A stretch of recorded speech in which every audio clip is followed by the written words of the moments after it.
So, guys, I do want to talk about the Boondocks and the character Rallo Goodlove. And I do want to say that when it comes to the Boondocks, they do a really great job with supporting characters, especially if they give them a really deep meaning and a purpose. Like, I really think with the Rallo Goodlove character, he really represents, a sellout black man.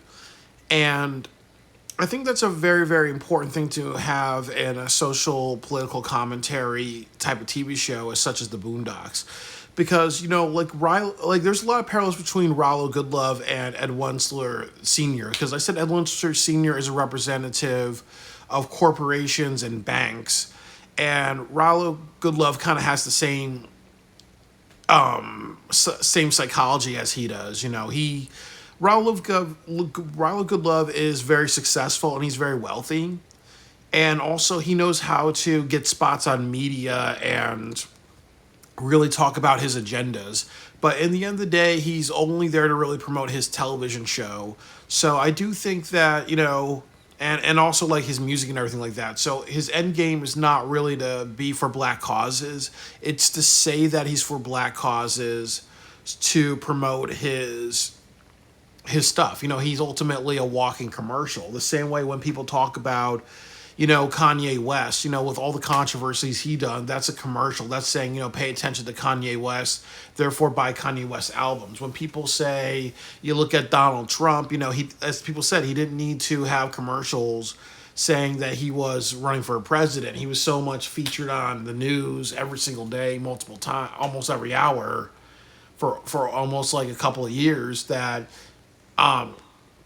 it was a free commercial for him, and Ralph Goodlove does the exact same thing. Like including clips of his TV show on CNN when he's talking about the Riley controversy, and then also when that teacher used the N word, and then also with the hunger strike, how that allows him to have a TV show on BET to end the hunger strike, and more than likely he got a good deal because they wanted to get rid of the bad publicity. But so he's very calculative and he's ultimately about his own end game.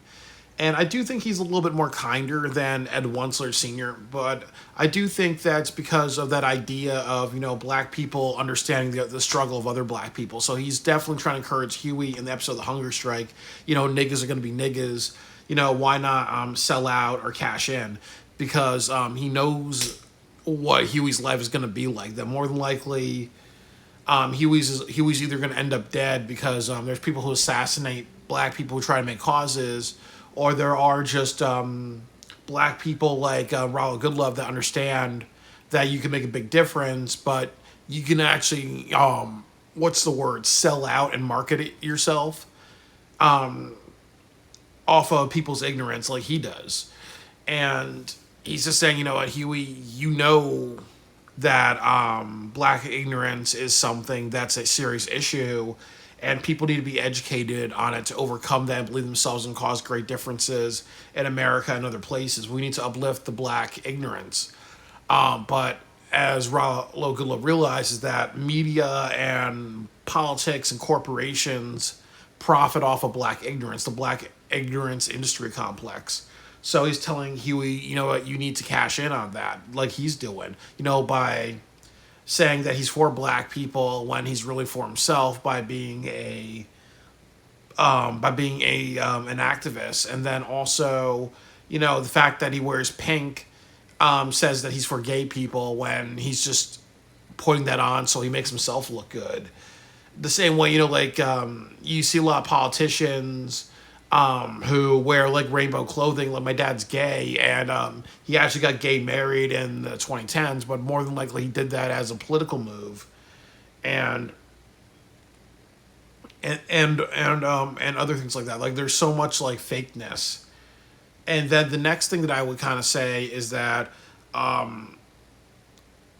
is also like with that, he always has like this music playing that sounds like church music, and I think that's kind of like a reference to the black churches. And like I've said about like the black churches, that they're known for extorting their people, like saying, like, I think there was this black church on this advice show, like Phil was talking about on that. It's now called Black African Diaspora News Network, about like this black pastor that was saying, what, I need people to give all these donations so I can buy a private jet, and spread the word of God all around the world.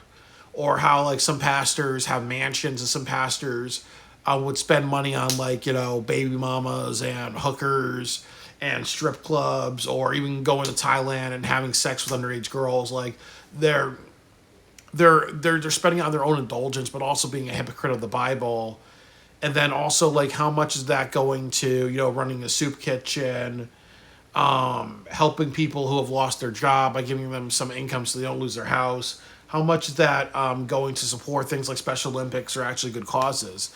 So, the music type of thing is reminiscent. So, like, Rallo Goodlove having pastor music is reminiscent of the Hustler Pastors. And then also too with Rallo Goodlove, he's voiced by CeeLo Green. I know this is kind of a stereotype, but like CeeLo Green is a fat black man with glasses. So like some people would say, look, like CeeLo Green looks like Biggie Smalls, like, the fat there. And there's also the stereotype of the fat black pimp, or like black pimps are fat black men, really.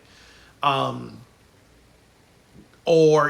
very reminiscent of Biggie Smalls or other big fat musicians and stuff like that. So there is that thing too, where it kind of goes with that image of him being a hustler, but also like the fact that he's into music. His music is also a way for ignorant black people to control the masses of black people. Like, obviously, if Snoop Dogg is gonna rap about bitches and hoes, he's gonna make a lot of money exploiting that black ignorance.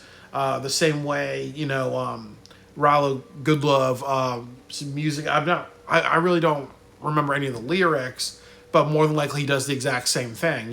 Where he uses music as a way to kind of exploit black people, because every black person is brought up with that American dream that if I become a rapper or a musician, I get over, because of that stereotype that black people can do nothing more than shuck and jive. So that also goes with Rallo Goodlove. So he's definitely a embodiment of an African American sellout through using political agendas to get to say that he's for these causes, when he's moreover trying to get his own causes over, like his television show, so he can make money or whatever. He says that he's for other causes by like helping the Freemans, or even wearing pink to show that he's for gay people, when he's really just for himself. And he's ultimately very, very intelligent, because he's very manipulative. He always gets his end game. He always gets what he wants to accomplished. And he also is friends with Ann Coulter and other people. He's able to negotiate with BET. More than likely, he's friends with them. So that way, he silences the Freemans, but also, too, that he gets what he wants, versus what Huey getting what he wants through the hunger strike, or Riley and Granddad getting a settlement for Riley's uses of the N-word. And even just like with the with Riley using the word gay and getting in trouble, like, they don't get any money. Well, that was ultimately what they want and everything like that, really. So I think that, he definitely says he's for causes, but he really isn't. So that's illustrated in his character through how manipulative he is. And then also he's encouraging Huey to get in on it. It just shows that he also understands that for black people, it's a struggle to get to the top. It's a struggle to be successful, because there's people that will be knocking you down. And some of the ways people get on top is exploiting black ignorance, because media wants black ignorance exploited to keep black people in a certain place. So if there's other black people that know about it and that can help that, why not elevate those black people? Then it creates the illusion that black people are successful because their own are rising, when actually it's the ones that are rising are the ones that are against them. And then it goes down to that Machiavellian principle of, if you're kind and cruel, you're always going to be on top.